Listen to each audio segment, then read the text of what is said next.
Jay here, Stretford Paddock. As you can see, I'm outside Old Trafford and we've just had exclusive access to the latest stadium development meeting. There was a bit of a Q&A with the fans and the likes of Colette Roach, who is the Chief Operating Officer, and Rick McGar, who's the Head of Fan Engagement, and one or two others as well who've been involved in the consultation, in the task force, when it comes to what is going to happen with Old Trafford. We saw the news breaking last night that it looks like we're going to have to wait till the summer to see whether we're going to have a new stadium or a redeveloped Old Trafford, just what is going to happen. And this was a bit of an update and a bit of a Q&A with fans and with those involved in the decision as well.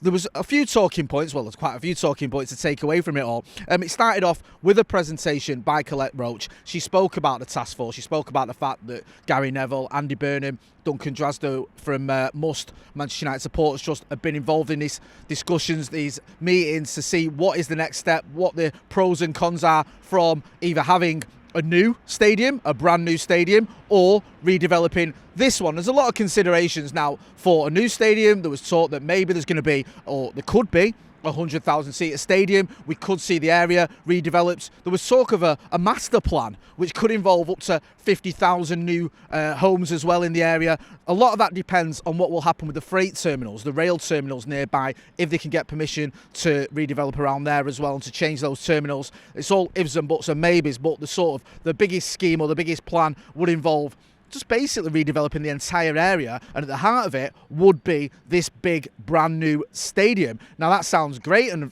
if anyone who watches this channel knows that I've been a bit of an advocate for having a new stadium. However, there are a lot of people who don't agree with that, who would rather see Old Trafford redeveloped, and that is still on the table. There hasn't been a decision made yet. Now, if Old Trafford was to be redeveloped, as was discussed today and was explained, then it looks like the stadium would still get increased in capacity. It'd go up to, I think, 87,000 seater stadium.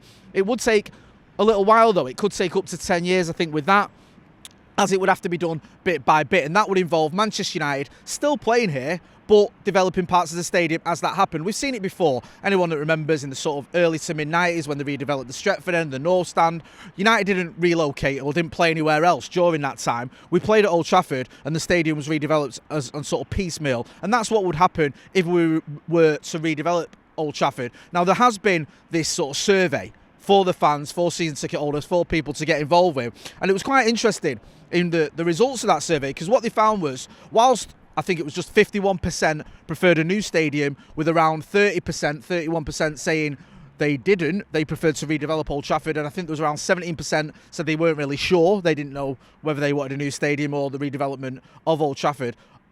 The survey showed that a lot of younger fans actually favoured redeveloping Old Trafford, keeping Old Trafford. You think that, or you would assume that it'd be the older fans who'd be like, no, this is historic, this is, we've got an emotional attachment here, we can't get rid of Old Trafford. However, it's actually the younger fans that preferred, by and large, keeping Old Trafford, and some of the older bods, like myself, who were like, look, move with the times, let's have a new stadium.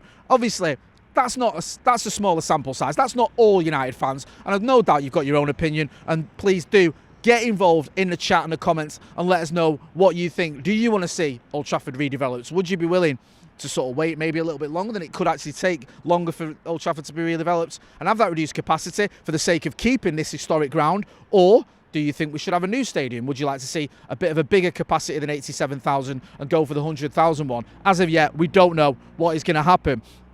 But it was quite interesting as well. There was a few questions there, people asking about ticket prices, will they go up?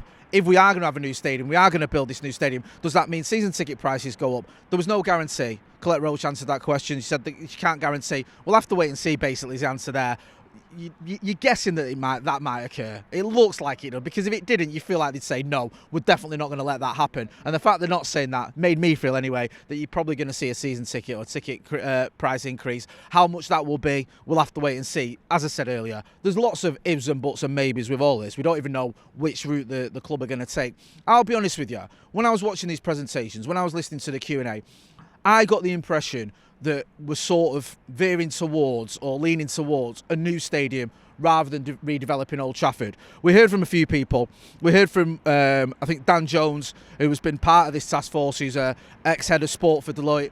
And when he was talking about it as well, when one or two others were talking, when we saw the sort of results of the survey and the sort of the explanation of how long this could take and what it would entail, it just felt to me like a new stadium seems like the more attractive proposition. Now, that might be me, personally, having that sort of predisposition where I prefer it myself, but it just seemed like taking longer or going through all this rigmarole for an extra 11,000 seat stadium, having a reduced capacity while that was happening, doesn't seem that great. But I get it. That is still keeping this historic stadium. That is the big payoff, and that is why a lot of younger fans in particular have shown that they prefer that option. He was also asked as well what would happen to some of the important artifacts, if you will, at Old Trafford. Parts of, the Munich tunnel, there's bricks with people's names on, there's obviously statues, and he was speaking about taking that to a new stadium, if you did have a new stadium, which has been a sort of a big question for a lot of people, because there are parts of the stadium, the stadium itself is historic, but there are certain parts of it that have a deep emotional attachment for United fans, and he was saying, look, he gets it, could, that's something he'd be open to bringing with him as well. Taking to a new stadium. I just spoke to Duncan Drasdo as I was leaving there. He's part of the Manchester United Supporters Trust. He's been part of this task force, and he was saying, in terms of a new stadium or redevelopment, whatever happens, he doesn't want to see more debt. And he doesn't want to see season ticket prices or ticket prices skyrocket as well. And I think that's an important sentiment here. It's no good saying, OK, we've got Ineos coming in, we're going to do all these wonderful things, we're going to have a redeveloped stadium or a new stadium, and then we're going to plough the club into more debt. We saw where that got us in 2005. And it felt like when Ineos were coming in that this was going to change things, this was going to be different, and that we're finally going to get out from all this debt we were in and sort of head towards being how we were before the Glazers took over. So if we were to see a load of debt, that wouldn't be attractive. Now, at the moment, we don't know what is going to fund or how this is going to be funded for a new stadium. We don't know if it is going to be the naming rights that pay for a lot of it. We don't know if it is going to be the sort of debt or sponsorship or whatever. We're not sure yet. More will be revealed on that front, but certainly we don't want to see Manchester United being put in a position where we end up with, £2 billion worth of debt being piled onto the club because we're having a new stadium. That feels like it's kind of defeating the object. Now, a lot of people have been speculating, and mainly rival fans, arguing about the fact that if Manchester United were to have the master plan, which would be the redevelopment of everything around here and the regeneration, and that would see new transport links, then why should the government pay for that? There was suggestions that maybe the government would have to pay for the new stadium. Now, I said this morning in the news. If that was to happen, the only place or the only way the government would be contributing would be to new transport links, because that would come under their remit, that would come under something that you would expect the government to pay for, if that makes sense. If the new stadium was to happen, there's talk of it bringing £7 billion into the UK economy. So if you're going to be bringing £7 billion into the economy, then the government can help with the transport links. That's the argument being made there. It wouldn't be the government and, in turn, the taxpayer paying for the new stadium. And I get that, even though, it's mainly non-United fans arguing. I understand that. There's no way on God's green earth I'd expect my tax money to pay for Anfield or for the Etihad. So I'd be fuming if that was the case at Old Trafford and I wasn't a United fan, but it doesn't look like that is the case at all. So we're still not clear as to just what is going to happen yet. From what I saw there, it feels like we're leaning towards a new stadium rather than a redeveloped Old Trafford, but we don't know yet. It looks like we'll find out in the summer. Interesting though, good to see that the club are at least engaging with the fans there, consulting with the fans. We've had a fan survey, we've had the Q&A today. More will be revealed in the future, and as always, we will keep you posted. So make sure you are hitting like, share and subscribe. I'm Jay Motty. This has been an exclusive look at just what can happen with this stadium. Thanks for watching.